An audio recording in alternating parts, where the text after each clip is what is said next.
현재 가장 관심 있는 세계적 이슈는 우크라이나와 러시아 간의 전쟁입니다.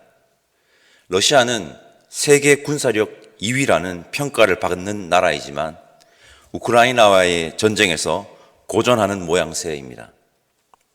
여러분, 전쟁의 승패의 결정적인 요인이 무엇일까요? 객관적 전략 맞습니다. 객관적 전략이 중요합니다. 러시아의 객관적 전략은 세계 군사력 2위입니다. 객관적 전략이 전쟁의 승패의 결정적 요인이지만 전쟁의 승패에 엄청나게 영향을 주는 부분이 있습니다. 그것은 내분입니다. 내분. 아무리 객관적 전략이 뛰어나도 내분이 일어나면 전쟁에서 승리하기는 힘듭니다. 내분이 일어나면 손 써볼 겨를도 없이 무너지게 되어 있습니다. 오늘 제가 여러분들에게 설교를 시작하면서 말씀드리고 싶은 것은 외부적 위협보다 내부적 위협이 훨씬 더 위험하다는 것입니다. 오늘 함께 읽은 본문은 베드로 후서 2장입니다. 베드로 전서와 베드로 후서를 이렇게 구분할 수 있습니다. 베드로 전서는 신앙생활 중 외부적 위협에 대한 경고라고 하면 베드로 후서는 신앙생활 중 발생하는 내부적 위험의 경고입니다. 다시 한번 말씀드립니다. 외부적 위협보다 내부적 위협이 훨씬 더 위험합니다. 우리 1절 말씀 함께 읽어보겠습니다. 1절입니다. 함께 읽겠습니다. 그러나 백성 가운데 또한 거짓 선지자들이 일어났었나니 이와 같이 너희 중에도 거짓 선생들이 있으리라. 그들은 멸망하게 할 이단을 가만히 끌어들여 자기들을 사신 줄을 부인하고 임박한 멸망을 스스로 취하는 자들이라. 1절에서 우리가 주목해서 보아야 할 부분은요, 거짓 선지자들이 일어났었나니 그리고 거짓 선생들이 있으리라입니다. 성도 여러분, 거짓 선지자들과 선생들은요, 과거에도 있었고 현재에도 있고 미래에도 있을 것입니다. 이것을 분명히 기억하는 것이 중요합니다. 우리는 긴장을 놓아서는 안 된다는 것입니다. 그들은 눈에 쉽게 띄지 않습니다. 1절에 가만히 끌어들여. 이단의 뜻이 무엇입니까? 달을 이해, 끝단입니다. 끝이 다르다는 것입니다. 끝이. 처음에는 이게 거짓인지 아닌지 알 수가 없다는 것입니다. 눈에 띄는 거짓은 쉽게 피합니다. 눈에 띄지 않는 것이 더 위험합니다. 위험이 눈에 띄면 피할 수 있지만 위험이 눈에 띄지 않으면 고스란히 위험을 맞아야 하기 때문에 눈에 띄지 않는 것이 더 위험합니다. 이단하면 떠오르는 단체가 있습니다. 신천지입니다. 신천지가 요즘에는 대놓고 활동을 하는데, 대놓고 활동합니다. 요즘에는. 옛날에는 철저하게 자신들의 정체를 숨겼습니다. 그래서 피해를 입었던 교회들이 많았던 것입니다. 엄청나게 큰 피해를 입은 교회들도 많았습니다. 이렇게 거짓 선지자들과 선생들은요, 가만히 침투합니다. 가만히 침투하지만 구분해낼 수 있는 포인트를 베드로 후서 2장은 우리에게 알려주고 있습니다. 2절과 3절 말씀 우리 함께 읽어보겠습니다. 2절과 3절입니다. 여럿이 그들의 호색하는 것을 따르리니 이로 말미암아 진리의 도가 비방을 받을 것이요 그들이 탐심으로써 지어낸 말을 가지고 너희로 이득을 삼으니 그들의 심판은 옛적부터 지체하지 아니하며 그들의 멸망은 잠들지 아니하느니라. 단어 세 개가 눈에 들어옵니다. 이 세 단어를 기억합시다. 이 세 단어가 거짓을 구분할 수 있는 포인트입니다. 그리고 이 세 단어는 모두 어긋난 욕망과 연관된 단어입니다. 첫째, 호색입니다. 둘째는 탐심입니다. 셋째는 이득입니다. 공동 번역은 이득을 착취로 번역하고 있는데 착취가 더 이해하기가 쉽습니다. 셋째, 착취입니다. 착취. 이 세 단어는 모두 자신들의 어긋난 욕망을 채울 때 작동하는 것입니다. 거짓 선지자들과 선생들은 철저하게 자신들의 욕망을 채우는 것에만 관심이 있는 자들이라는 것입니다. 우리나라의 대표적 이단들을 한번 떠올려 볼까요? 문선명, 정명석, 이만희 등등 여러 명이 있지 않습니까? 그들의 실체가 고발당할 때 빠지지 않는 것이 무엇입니까? 호색, 성적 문란입니다.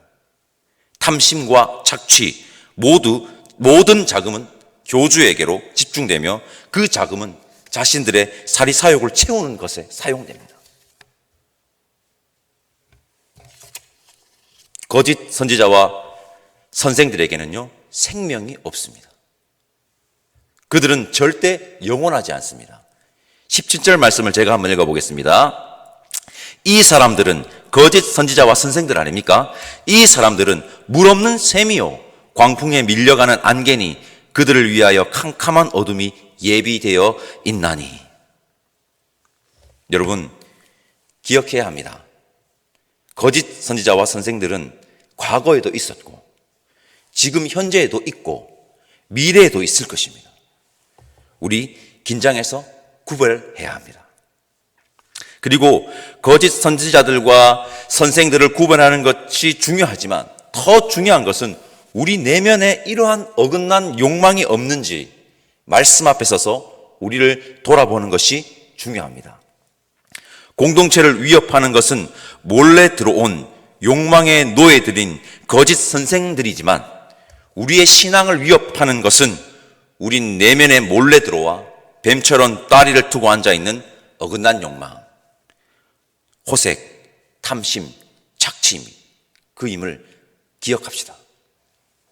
4절에서 8절까지 말씀 우리 길지만 천천히 함께 읽어보도록 하겠습니다. 4절에서 8절입니다. 하나님이 범죄한 천사들을 용서하지 아니하시고 지옥에 던져 어두운 구덩이에 두어 심판 때까지 지키게 하셨으며 옛 세상을 용서하지 아니하시고 오직 의를 전파하는 노아와 그 7 식구를 보존하시고 경건하지 아니한 자들의 세상에 홍수를 내리셨으며 소돔과 고모라 성을 멸망하기로 정하여 죄가 되게 하사 후세에 경건하지 아니할 자들에게 본을 삼으셨으며 무법한 자들의 음란한 행실로 말미암아 고통당하는 의로운 롯을 건지셨으니 이는 이 의인이 그들 중에 거하여 날마다 저 불법한 행실을 보고 들으므로 그 의로운 심령이 상함이라. 오늘도 말씀드립니다. 이것을 인식하는 것은 우리의 신앙생활을 올바르게 하는데 귀한 역할을 합니다. 하나님의 심판은 반드시 있습니다. 하나님의 심판 반드시 있습니다. 하나님의 심판 앞에는요, 모두가 다 평등합니다. 하나님의 심판 앞에서. 4절을 보십시오. 천사도 심판 앞에서는 속수무책입니다. 명예, 권력, 재력이 하나님의 심판을 면해주지 못합니다. 하나님의 심판은 반드시 있고 그 누구도 심판 앞에서는 평등합니다. 즉 심판대 앞에 서지 않는 자가 없다는 것입니다. 성도 여러분, 노아 시대 때 하나님이 왜 심판을 결정하셨습니까? 포악함 때문입니다. 포악함은 여러분, 힘 있는 자가 힘 없는 자를 자기 마음대로 해도 된다는, 그렇게 하는 게 뭐 어떠냐는, 당연한 것 아니냐는 폭력성의 모든 것을 말하는 것입니다. 하나님이 유황과 불을 내려서 소돔과 고모라를 멸하셨는데 소돔과 고모라는 불의와 음란함이 가득한 도성이었습니다. 우리가 사는 이 세상은 어떻습니까? 우리가 지금 살고 있는 이 세상은 어떻습니까? 포악함과 불의, 음란함이 판치고 있지는 않습니까? 우리는 이러한 세상 속에 어떻게 살아가고 있는지, 그리스도인답게 살아가고 있는지 자기 자신을 돌아보는 시간이 되었으면 좋겠습니다. 하나님의 심판이 반드시 있음을 기억하고 오늘도 그리스도인으로 신실하게 살아가는 저와 여러분들 되시기를 바랍니다. 저는 종종 이런 말을 합니다. 그리스도인이 그리스도인답지 않으면 최악이다. 공의의 하나님을 믿고 예수 그리스도의 사랑을 깨달은 자들이 세상의 가치에 할몰되어 세상 사람들과 똑같이 행동하면, 아니 그보다 더 하면 정말 최악입니다. 오늘 함께 읽은 이 베드로후서 2장도 우리에게 이 경고를 합니다. 20절과 21절 말씀을 표준 3번역으로 제가 한번 읽어보겠습니다. 사람들이 우리의 주님이시며 구세주이신 예수 그리스도를 아는 지식으로 세상의 더러운 것들에서 벗어났었다가 다시 거기에 말려들여서 정복을 당하면 그런 사람들의 형편은 마지막에 더 나빠질 것입니다. 그들이 의의 길을 알고도 자기들이 받은 거룩한 계명을 저버리는 것보다 차라리 그 길을 알지 못한 편이 더 좋았을 것입니다. 바라기는 우리는 최악이 되어서는 안 됩니다. 우리는 공의의 하나님을 믿는 자답게 예수 그리스도의 사랑을 깨달은 자답게 이 시대의 희망이신 신실한, 이들의 희망인 신실한 그리스도인이 되어야 합니다. 성도 여러분, 외부적 위협보다 내부적 위험이 더 위험합니다. 외부적 위험은 눈에 띌 때가 많지만 내부적 위험은요, 눈에 잘 띄지도 않습니다. 거짓 선지자와 선생들은 과거에도 있었고 현재에도 있고 미래에도 있을 것입니다. 그들은 가만히 들어와서 우리의 공동체를 위협합니다. 긴장합시다. 그들을 구별할 수 있는 세 단어 기억나시죠? 호색, 탐심, 그리고 착취입니다. 잠언 4장 23절 말씀, 모든 지킬 만한 것 중에 더욱 내 마음을 지키라. 생명의 근원이 이에서 남이니라. 아멘. 우리의 마음속에 가만히 들어와서 뱀처럼 다리를 틀고 있는 어긋난 욕망들이 없는지 오늘 이 새벽에 돌아봅시다. 그렇게 무엇보다 마음을 지킴으로 신실한 그리스도인들이 되어 포악함과 불의, 음란함이 가득한 이 세상에 희망을 보여주는 저와 여러분들 되시기를 간절히 바랍니다. 예수님 다시 오실 때까지, 하나님 나라가 완성되는 그날까지, 승리의 그날까지 신실한 그리스도인으로 살아가기를 간절히 바랍니다. 이것이 우리의 사명이요 그리스도인의 삶입니다. 성도 여러분, 우리 예수님과 늘 동행함으로 신앙의 삶이라는 경주를 끝까지 완주하는 건강한 그리스도인이 우리 효목제일교회 성도님 되기를 다시 한번 바랍니다. 기도하겠습니다. 하나님, 감사합니다. 오늘도 말씀 앞에 서게 하시니 감사합니다.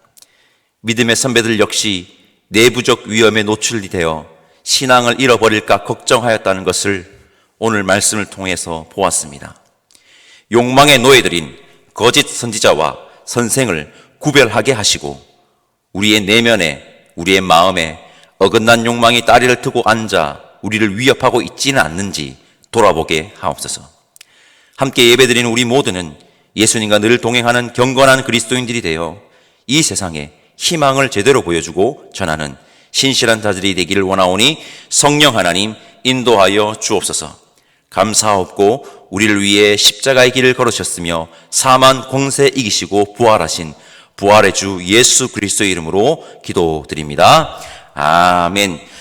하늘에 계신 우리 아버지, 아버지의 이름을 거룩하게 하시며 아버지의 나라가 오게 하시며 아버지의 뜻이 하늘에서와 같이 땅에서도 이루어지게 하소서.